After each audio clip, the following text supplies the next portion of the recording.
Hello everyone, welcome to another story with Aisha Tale. If your bed is cozy enough, let's listen to the story of the princess and the frog. In a lush, vibrant kingdom nestled between rolling hills and sparkling rivers, there lived a beautiful princess named Isabella. She was known throughout the land not only for her remarkable beauty but also for her kind heart and gentle spirit. Her laughter could light up the gloomiest of days, and she often spent her time helping those in need. Despite her royal privileges, Isabella often felt a profound loneliness in her grand castle. Every day was filled with royal duties and elegant banquets, but true companionship eluded her. One sunny afternoon, while wandering through the royal gardens, Isabella came across a magnificent pond. The water shimmered like diamonds under the sun, and nearby a large oak tree provided a perfect spot for her to sit.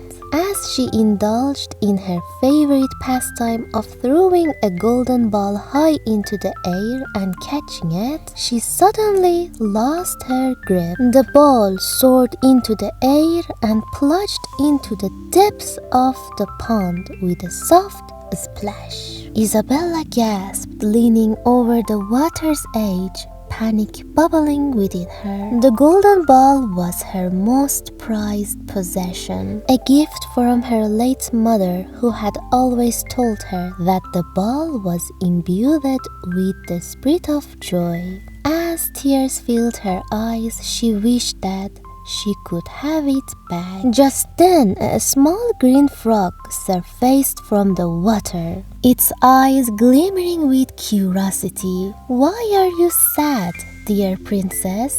he croaked, his voice surprisingly comforting. "My golden ball has fallen into your pond," Isabella cried. "I don't know how to have it back."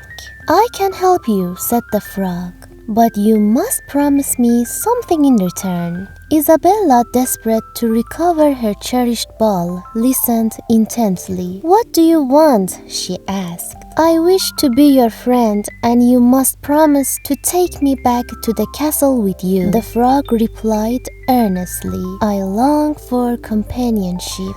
Though she found the idea of befriending a frog strange, Isabella agreed, thinking little of the promise she made. With a swift leap, the frog dove into the water and moments later returned with the golden ball, swimming gracefully toward her. Overjoyed, Isabella reached for the ball, but as she did, overwhelmed with happiness, she turned and ran back to the castle, completely forgetting her promise to the frog. The evening, as Isabella sat at the grand dining table filled with delicious food and surrounded by royal guests, a soft knock echoed through the hall. It was an unusual sound, and the courtiers paused their conversation, glancing curiously at the door. When Isabella opened the door, she was surprised to see the small frog standing there, looking hopeful. "You forgot your promise, princess," he croaked gently. Feeling a twinge of guilt, Isabella realized she couldn't break her word. Although she felt uncomfortable, she invited the frog to join for dinner.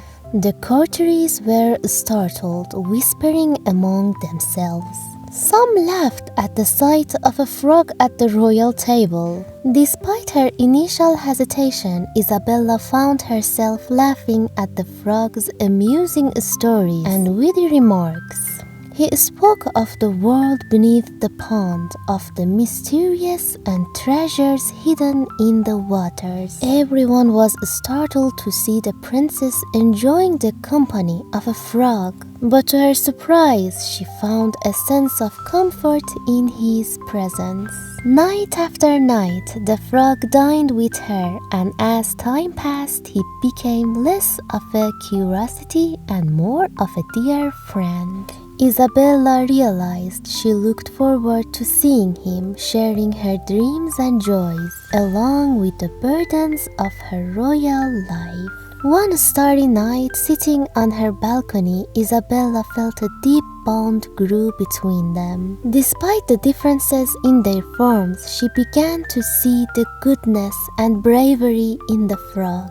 In a moment of compassion, she leaned down and gently kissed the frog on his slimy head, hoping to lift his spirits. To her amazement, a brilliant light enveloped them. The frog began to glow and transformed before her eyes into a handsome prince. The once ordinary frog now stood tall, radiant, and charming, with kind eyes that sparkled like the night sky. "Thank you, dear princess," he said, his voice warm and sincere. "I have been under a terrible curse cast by an envious sorceress. Only a true act of friendship and love could break the spell." Isabella was astonished but filled with joy. "You were always a prince?" she exclaimed. They spent hours talking about their lives, dreams, and aspirations. The prince, named Ferdinand, shared tales of his life before the curse and his longing for freedom and love. Together, they decided to confront the sorceress to set things right once and for all. With Isabella's bravery and Ferdinand's wisdom, they devised a plan to confront her and ensure that no one would ever be cursed again. As they journeyed to the sorceress' lair, they faced various challenges, including treacherous terrain and magical obstacles. Yet their companionship and newfound love make them even more powerful. Together they outsmarted the sorceress, who, enraged by their bravery, and tried to trap them. But with Isabella's quick thinking and Ferdinand's clever strategies, they managed to escape her clutches. Ultimately, they confronted her, demanding that she lift her curses and never again bring sorrow to innocent hearts. Impressed by their courage and the love they shared, the sorceress, moved by their spirit, relented and vowed never to curse anyone again. She released Ferdinand's kingdom and others she had wronged, transforming her own heart from darkness to light. With the sorceress defeated, Ferdinand and Isabella returned to the kingdom, where a grand celebration awaited them. The king and queen welcomed Ferdinand with open arms, grateful for his return and for the princess's bravery. The couple soon announced their engagement, inspiring joy throughout the land. They held a magnificent wedding attended by all the villagers and the friends they had made along their journey. The castle was alive with music, laughter, and love. Isabella and Ferdinand ruled the kingdom with compassion, ensuring that everyone felt the warmth of friendship and love. They often returned to the pond where they first met, telling the story of their adventures and the lessons they learned about kindness and true appearance. And so the tale of the princess and the frog became a beloved story passed down through generations, teaching that love can flourish in the most unexpected circumstances and that true beauty lies within. And they lived happily ever after. Thanks everyone for watching this video. Please don't forget to like and subscribe my channel. See you next time everyone.